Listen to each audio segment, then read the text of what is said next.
Good morning dear friends. आपने इसके पहले first lesson prose class 11th the portrait of a lady 2 video देखे हैं। आज तीसरा और अंतिम वीडियो होगा। जिन लोगों ने अभी तक पहले और दूसरे वीडियो को नहीं देखा वो नीचे दिए गए डिस्क्रिप्शन में लिंक को टच कर प्रथम और द्वितीय वीडियो को प्राप्त कर सकते हैं। तो आपने देखा था दूसरे वाले में लेखक आगे की पढ़ाई करने के लिए विदेश गया था। 5 वर्ष विदेश में रहने के बाद, अपनी शिक्षा ग्रहण करने के बाद वापस लौट आया था। उसकी दादी माँ उसे स्टेशन पर लेने गई थी और उसको अपनी बाहों में भर लिया था। उस समय भी वो प्रार्थना ईश्वर की कर रही थी। घर आने पर उन्होंने चिड़ियों के साथ अपना समय व्यतीत किया और उसमें प्रसन्नता प्राप्त की। आज तीसरा देखते हैं आगे से, पैसेज नंबर 10 से। In the evening a change came over her. शाम के समय उनमें एक परिवर्तन आया। She did not pray. उन्होंने प्रार्थना नहीं की। She collected the women of the neighbourhood. उन्होंने पड़ोस की महिलाओं को एकत्रित किया। Got an old drum. एक पुरानी ढोलक प्राप्त की। And started to sing. और गीत गाना आरंभ किया। For several hours she thumbed the sagging skins of the dilapidated drum. For several hours, अनेक घंटों तक, सी थम्ड, वो ढोलक पर थाप देती रही। The sagging skins of the dilapidated drum. Dilapidated drum माने ढीली ढाली ढोलक। और ढीली ढाली क्यों? द सैगिंग स्किन्स, ढोलक पर दोनों ओर जहाँ थाप दी जाती है उस पर एक स्किन लगी होती है, त्वचा, वो धसक गई थी, लूज हो गई थी, ढीली पड़ गई थी। इसलिए लेखक कह रहा है कि for several hours she thumbed the sagging skins of the dilapidated drum. घंटों तक वो उस ढीली ढाली ढोलक जिसकी त्वचा कुछ ढीली हो गई थी उस पर थाप दे रही थी। And सैंग of the home coming of warriors. Home coming of warriors, warriors जब वापस लौटते हैं, योद्धा जब सूरवीर अपने घरों को वापस आते हैं युद्ध से, तो महिलाएं गीत गाती हैं, वीरों के गीत गाती हैं, हीरोइक सॉन्ग गाती हैं। वैसे ही गीत वो गाती रही। We had to persuade her to stop to avoid over straining. We had to persuade her, हमें उन्हें मनाना पड़ा था, राजी करना पड़ा था। To stop to avoid over straining, अधिक जोर से मारने से, थाप देने से बचने के लिए मुझे राजी करना पड़ा था।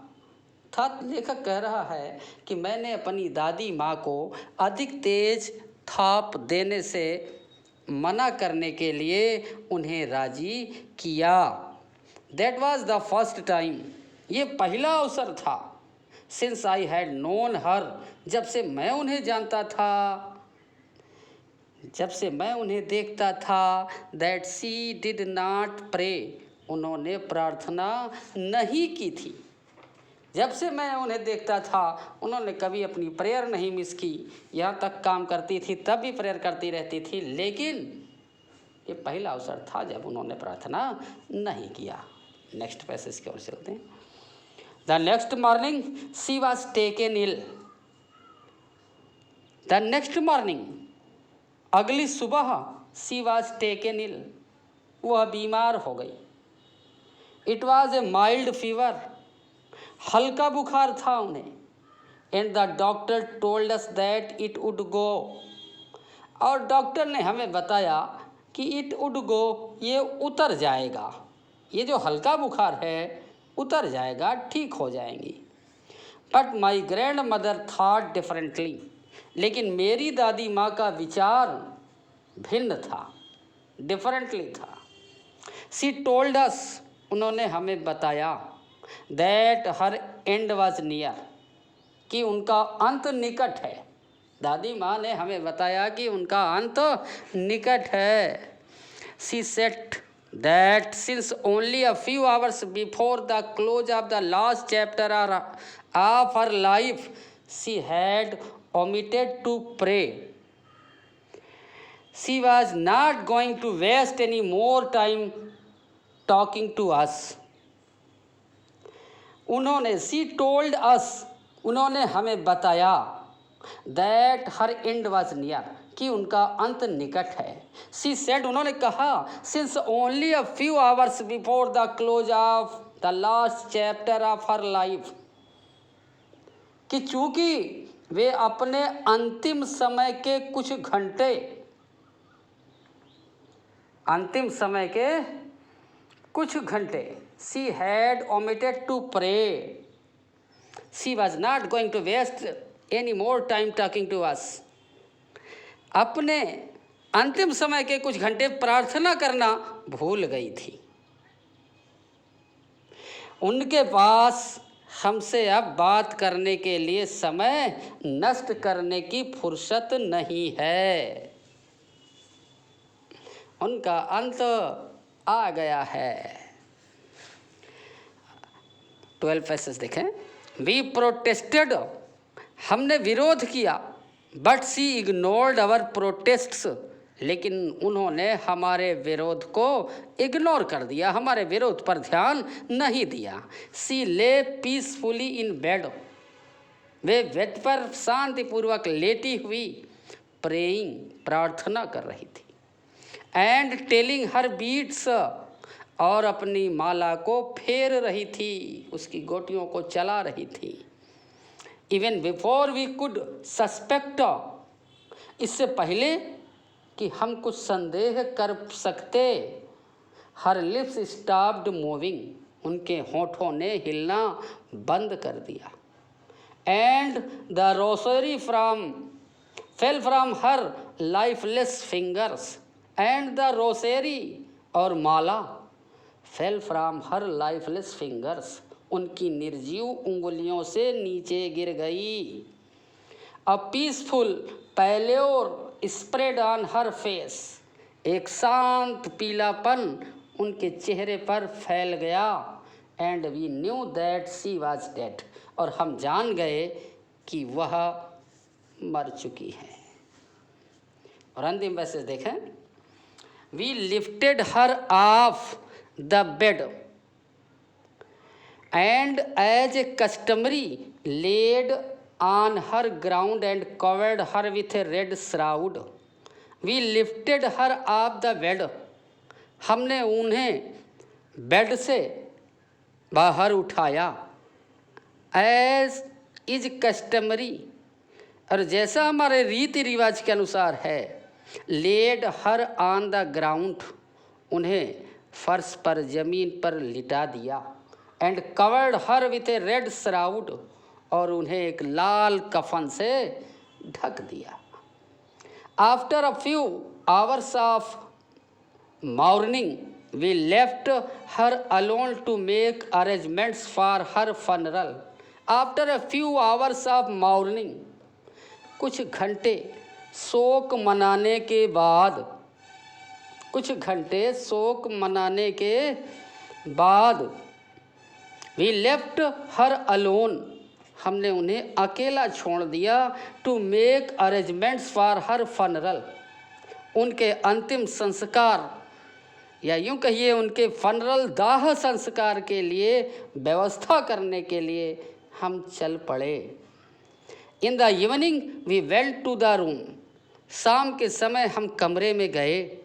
With a crude stretcher to take her to be cremated, काहे के साथ गए? विथ ए क्रूड स्ट्रेचर, एक स्ट्रेचर ले गए, अर्थी ले गए, जिसमें डेड बॉडी को रखा जाता।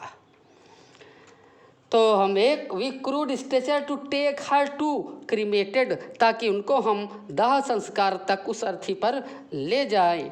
इसलिए हम एक अर्थी लेकर के सायंकाल के समय उनके कमरे में गए। द सन वाज सेटिंग, सूर्यास्त हो रहा था, and had lit her room and veranda with a blaze of golden light. बरामदा और उनका कमरा सुनहली सूर्य की रोशनी से चमक रहा था। We stopped half way in the courtyard, हम आंगन के आधे रास्ते में रुके। All over the veranda and in her room right up to where she lay dead, the steep wrapped in the red shroud, thousands of sparrows sat scattered on the floor। लेखक कहता है, जब हम अंतिम संस्कार के लिए टिकटी लेकर के गए जा रहे थे उनके कमरे में, तो रुक गए थे आंगन में। All over the veranda and in her room, पूरे बरामदे में और उनके कमरे में। राइट अप टू वेयर सी ले, जहाँ पर वो लेटी हुई थी, उसके ठीक दाहिनी ओर, उसके ठीक दाहिनी ओर। She lay dead and stiff wrapped in red shroud, जहाँ वो मृत लाल कफन में लिपटी हुई लेटी हुई थी या पड़ी हुई थी। Thousands of sparrows sat scattered in floor, हजारों चिड़िया फर्श पर बिखरी हुई बैठी थी। There was no chirping, कोई चींची की आवाज़ नहीं कर रही थी। We felt sorry for the birds, हमने चिड़ियों के लिए दुख महसूस किया। And my mother fetched some bread for them, और मेरी माताजी कुछ रोटी लेकर के आई उन चिड़ियों के लिए जिनको दादी माँ रोज खिलाया करती थी। She broke it into little crumbs, उन्होंने छोटे छोटे टुकड़ों में इन ब्रेड को तोड़ा। The way my grandmother used to do, जिस प्रकार से मेरी दादी माँ उन रोटियों के छोटे छोटे टुकड़ों को तोड़ा करती थी, उसी तरह से मेरी माताजी ने भी उनको तोड़ा। And threw it to them, और उन टुकड़ों को उनके पास फेंका। The sparrows took no notice of the bread, चिड़ियों ने ब्रेड की ओर ध्यान ही नहीं दिया। When we carried my grandmother corpse off, जब हम अपनी दादी माँ के कॉप्स को, डेड बॉडी को, मृत शरीर को लेकर गए। दे फ्ल्यू अवे क्वाइटली, वे चुपचाप उड़ गईं। Next morning the sweeper swept the bread crumbs into the dustbin, अगले दिन सफाई कर्मचारी ने रोटी के टुकड़ों को इकट्ठा करके डस्टबिन में डाल दिया। उन चिड़ियों ने उन टुकड़ों की ओर ध्यान भी नहीं दिया था, कोई टुकड़ा नहीं ग्रहण किया था। अगले दिन the sweeper swept the bread, sweeper ने उन ब्रेड के टुकड़ों को साफ करके इकट्ठा किया झाड़ू से। Bread crumbs into the dustbin, और उन्हें कूड़ेदान में डाल दिया। तो जिन लोगों ने हमारे इस चैनल को सब्सक्राइब नहीं किया है वो अति शीघ्र सब्सक्राइब कर ले, लाइक करें, शेयर करें। Thanks a lot.